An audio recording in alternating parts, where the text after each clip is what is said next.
আরে হাবিবে কিবরিয়া মুহাম্মাদুর রাসূলুল্লাহ সাল্লাল্লাহু আলাইহি ওয়াসাল্লাম সবচেয়ে সুন্দর। মা বুলিদাত হাওয়া মিন সুলবি আদম ওয়ালা বি জিনানিল খুলদি মিসলুকা আখার।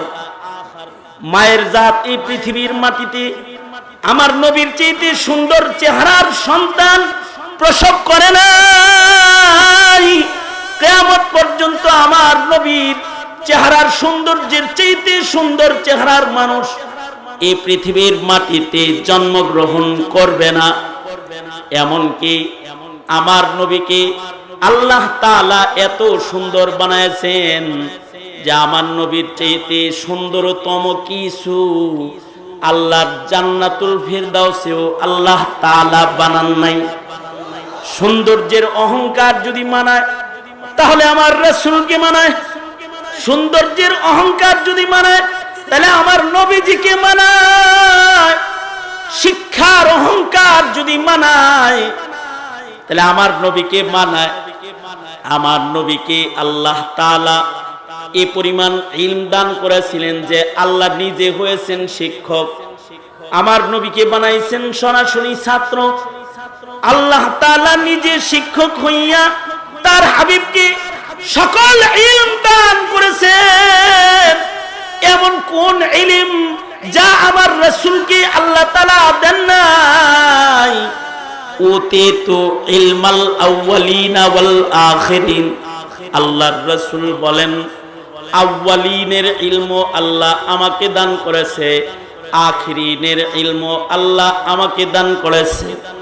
সরওয়ারে দু আলম নবী মুহাম্মদুর রাসূলুল্লাহ সাল্লাল্লাহু আলাইহি ওয়াসাল্লাম শ্রেষ্ঠ বংশের শ্রেষ্ঠ সন্তান, কুরাইশ বংশে জন্মগ্রহণ করেছে। তোমার বাপের পরিচয় তোমার অহংকার, চিনো আমি কার পুত্র, চিনো আমি কার নাতি, চিনো আমি কার সন্তান। এমন অহংকার যদি কাউকে মানায় তাহলে মুহাম্মদুর রাসূলুল্লাহ সাল্লাল্লাহু আলাইহি ওয়াসাল্লামকে মানায়। তিনি কুরাইশ বংশের নসবে, তিনি আলী, নসবের অহংকার ওনাকে মানায়। কিন্তু আমার নবীর কোন অহংকার নাই, জিন্দেগিতে কারোর সাথে কখনো অহংকার রাসূল দেখায় নাই। আল্লাহর রাসূল বাজারে গেছেন, যায় দেখে একটা কালা গোলাম বসে বসে তরকারি বিক্রি করতেছে। কালা হাবশি গোলাম গ্রাম থেকে লতা পাতা আইনা মদিনার বাজারে কলা পাতার বাগান দিছে, বাজার বসাইছে, দোকান দিছে। সবজি বিক্রির জন্য মদিনার বাজারে রাস্তায় বসে বধু সাহাবী কালা গোলাম হাবশি বৈশা বৈশা তরকারি বেচতেছে, শাকসবজি বেচতেছে। 1 টাকা 1 টাকা 1 টাকা বলতেছে। আল্লাহর রাসূল সাল্লাল্লাহু আলাইহি ওয়াসাল্লাম আমার নবী, বিশ্ব নবী, বিশ্ব মানবতার নবীর ভেতরে এক জাররা অহংকার আমার নবীর ভেতরে নাই। আল্লাহর রাসূল সাল্লাল্লাহু আলাইহি ওয়াসাল্লাম মদিনার বাজারে গেছেন, সাথে সাথে আল্লাহর রাসূল এই কালা সাহাবীর পাশে মাটির ভেতরে বসে গেছেন। সাহাবীর বগলের ভেতর দিয়ে আল্লাহর রাসূল হাত ঢুকায় তাকে জড়ায় ধরছেন। সরওয়ার বলতেছেন, এই সাহাবী, এটা আমার গ্রামের বন্ধু, আমি ওর শহরের বন্ধু, ও ইমানদার, ও আমার বন্ধু হাবিবে কিবরিয়া। আর এক গোলামের পাশে বৈশা গোলামকে বাজারে বুকের ভেতরে জড়ায় ধইরা একটা কালা গোলামের মাথায় হাত রেখে আল্লাহর রাসূল একটা হাবশি গোলামের সাথেও রসিকতা করতেছে। কোন গর্ব নাই, রাহমাতুল লিল আলামিন, যার নবুয়ত ও রিসালাত ওই জায়গায় চলে, আল্লাহ তাআলার রুবুবিয়ত যেখানে চলে, जहां तक है रुबूबियत खुदा की वहां तक है नबूवत मुस्तफा की। আমার নবীর রিসালাতের এরিয়া কত বড়, আমার নবীর শান মাকাম কত উঁচু, এত উঁচু শানওয়ালা পয়গম্বর একটা গোলামকে বুকের ভেতরে জড়ায় ধরছেন, মাথায় হাত বুলায়া আল্লাহর রাসূল মশকারি করে এলান করতেছেন, এই মদিনার বাজারের লোকেরা, এই গোলামটা আমার গোলাম, এইটা আমি বেচার জন্য বাজারে আনছি, কে আসো এই গোলামটা কিনবা? গোলামটা হাইসা দিয়া কয়, গো সরকার, আপনার গোলাম হয়ে যদি বিক্রি যাইতে পারতাম তাহলে তো জীবনে সফল হয়ে যেতাম, কিন্তু গো সরকার, এমন কালো কুৎসি গোলামকে কে কিনবে? আমারে বেচা তো আপনি কোনো দাম পাবেন না। সরওয়ারে দু আলম নবী গোলামকে বুকের মধ্যে জড়ায় বলে, আরে আল্লাহ তো এই সূরত জাহির এগুলো দেখে না, আনতা ইনদাল্লাহি গাল, তোমার দেখতে সূরত ভালো না হলেও, তোমার মাল না থাকলেও, তোমার সম্পদ না থাকলেও, আনতা ইনদাল্লাহি গাল, তুমি আল্লাহর কাছে অনেক দামি। আল্লাহু আকবার।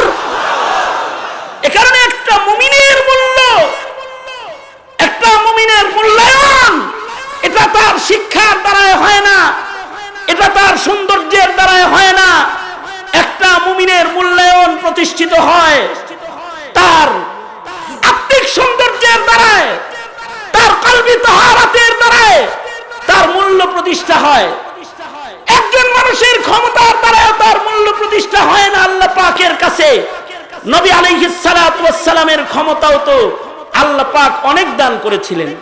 কেমন ক্ষমতা দিয়েছিলেন যে আল্লাহর রাসূল সাল্লাল্লাহু আলাইহি ওয়াসাল্লাম জাবালে আবি কুবাইসে দাঁড়িয়ে আকাশের চাঁদকে ইশারা করেছেন, আকাশের চাঁদ দুই টুকরা হয়ে গেছে, দুই টুকরা হয়ে গেছে। আল্লাহর রাসূল সাল্লাল্লাহু আলাইহি ওয়াসাল্লাম সূর্যের দিকে ইশারা করেছেন, সূর্য থেমে গেছে। নবী আলাইহিস সালাতু ওয়াস সালামকে আল্লাহ পাক আলাদা একটি শান, আলাদা একটি মাকাম, আলাদা একটি মর্যাদা আল্লাহ তাআলা দিয়েছিলেন, কিন্তু কোন অহংকার আল্লাহর রাসূল জীবনে করেন নাই। এইটা উম্মত হিসাবে আপনার আমার জন্য শিক্ষা না। আপনার আমার ভেতরে বাহ্যিক সৌন্দর্যের অহংকার জায়গা দেওয়া যাবে না, আপনার আমার ভেতরে শিক্ষার অহংকার গর্ব জায়গা দেওয়া যাবে না, আপনার আমার ভেতরে ক্ষমতার দম্ভ জায়গা দেওয়া যাবে।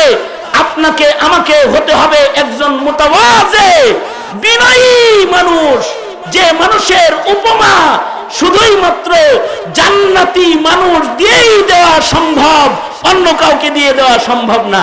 যেমন সিদ্দিক আকবর, যেমন আবু বকর, তিনি খলিফাতুল মুসলিমিন, তিনি নবী আলাইহিস সালাতু ওয়াস সালামের খেলাফতের আসনে সমাসীন হযরত আবু বকর, কিন্তু রাতের আধারে তিনি খালি পায়ে হাঁটতেছেন। হযরত উমরের সাথে মুলাকাত হয়ে গেছে। হযরত উমর আবু বকরকে ডেকে বলতেছে, আবু বকর, আমিরুল মুমিনিন কোথায় যান? আমিরুল মুমিনিন আবু বকর বলছেন, একটা বৃদ্ধা বিধবা নারী, রাতের বেলায় আমি তার থালা বাটি ধুয়ে দেই, ওই খেদমত করার জন্য যাইতেছি। আল্লাহু আকবার, জোরে করে বলেন। খলিফাতুল মুসলিমিন, খলিফাতুল মুসলিমিন আবু বকর, কিন্তু একটা বিধবা নারীর থালা বাটি ধুয়ে দিতে রাতের আধারে রওনা করেছেন। হযরত উমর সামনে দাঁড়ায় বলে, আবু বকর, একটা বিধবা নারী, একটা বিধবা মহিলার থালা বাটি ধুয়ে দিতে আপনি যাইতেছেন, রাতের অন্ধকারে মদিনার গলি দিয়ে আপনি হাঁটতেছেন। আবু বকর, আপনারে বেতন বাড়াই আমরা সবাই মিলে, আপনি বেতন নেন না কেন? আগে বেতন বাড়াইলাম, তা নেন না, কিন্তু পায়ে তো জুতা নাই আপনার, খালি পায়ে মদিনায় হাঁটতেছেন কেন? মদিনার পাহাড়ি ধারালো পাথরের আঘাতে যদি পায়ের তলা কাইটা যায় তাহলে তো হাঁটতে পারবেন না, পা আপনার ক্ষত হয়ে যাবে। আধার রজনীতে কণ্টকাকীর্ণ পথে খালি পায়ে আপনি হাঁটছেন, নিজের জুতা মুবারক খুইলা হযরত ওমর আবু বকরের সামনে রাতের আধারে পেশ করে বলে, আমিরুল মুমিনিন, এই উমরের জুতাটা পায়ে দেন, হাঁটবেন মদিনার গলিতে, পাহাড়ি মাটিতে, জুতা পায়ে দিয়া হাঁটেন। হযরত আবু বকর ওমরকে জড়ায় ধরে বলে, ভাই রে, ও ও উমর, তুমি কি মনে করেছো আমার জুতা নাই? অবশ্যই আমার এক জোড়া জুতা আছে, কিন্তু আমি মদিনার নিঝুম রাতের নীরব পথে খরমের জুতা পায়ে দিয়া হাঁটার হিম্মত সাহস আমার নাই। আমি জুতা পায়ে দিয়া হাঁটার সাহস করি না, তাই খালি পায়ে হাঁটি। এজন্য খালি পায়ে হাঁটি, কারণ নিঝুম রাতের নীরবতায় আমার খরমের জুতার আওয়াজে যদি কোনো ঘুমন্ত মানুষের ঘুম ভেঙে যায়, হাসরের কঠিন মাঠে যদি আমি আবু বকরকে দাঁড় করায়া আল্লাহ তাআলা যদি জিজ্ঞাসা করে, আবু বকর জুতা পায়ে দিয়ে দম্ভ দেখায় দেখায় হাঁটছিলে কেন রে আবু বকর? হিসাব দি বলো না ওমর, আল্লাহর আদালতে কিবরিয়াতে আমার মতো আবু বকরের কি হিসাব দেওয়ার মতো কোনো শক্তি আছে? এই হিসাবের ভয়ে জুতা পায়ে দিয়া আমি আওয়াজ কইরা দম্ভ হাঁটার সাহস আমি পাই না। আল্লাহু আকবার! এই যে বিনয়, এই বিনয়টা হার হার মুসলমানের ভেতরে যদি এসে যায়, তাইলে এই দেশে আর মারামারি হবে না, এই দেশে কাটাকাটি হবে না, এই দেশে দাঙ্গা হাঙ্গামা বন্ধ হয়ে যাবে, শত্রুতা, মিথ্যা মামলা, মিথ্যা সাক্ষী সব বন্ধ হয়ে যাবে যদি হৃদয়ের এই মুতাওয়াজে হালাতকে আমরা সেটআপ দিতে পারি, বিনয়ী অবস্থানকে যদি আমরা সেটআপ দিতে পারি। সঙ্গত কারণে আমার আজকের আলোচনার খুলাসা যেটা, সেটা হলো রবের কাছে যদি আমরা প্রিয় হতে চাই, আল্লাহর কাছে যদি মাহবুব গোলামের খাতায় আমরা আমাদের নাম লেখাতে চাই, তাহলে আমাদের হৃদয় হতে হবে স্বচ্ছ, পূত, পবিত্র, যার ভেতরে অহংকারের ময়লা থাকবে না। তৈয়ার তো ইনশাআল্লাহ? তৈয়ার তো ইনশাআল্লাহ? তবে একটা কথা মনে রাখতে হবে, মান তাওয়াযা লিল্লাহ রাফাহুল্লাহ, এটা যেমন, এটাও মনে রাখতে হবে নবী আলাইহিস সালাতু ওয়াস সালাম কখনো তাকাব্বুর করেন নাই, তবে কখনো কখনো নবী আলাইহিস সালাম সোজা দাঁড়িয়ে গর্জে উঠে বলেছেন, সাবধান, আমি মিথ্যা না, আমি নবী, আমি মিথ্যাবাদী নই, আমি আব্দুল মুত্তালিবের আওলাদ, আমার সামনে মুখ সামলে কথা বলবে। কখনো কখনো আল্লাহর রাসূল চিৎকার করে দাঁড়িয়েও গেছেন।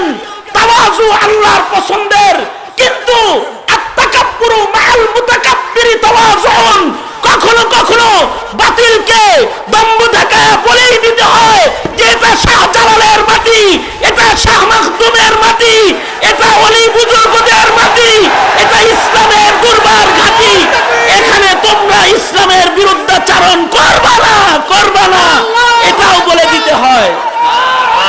মুহতারাম হাজিরিন, সঙ্গত কারণে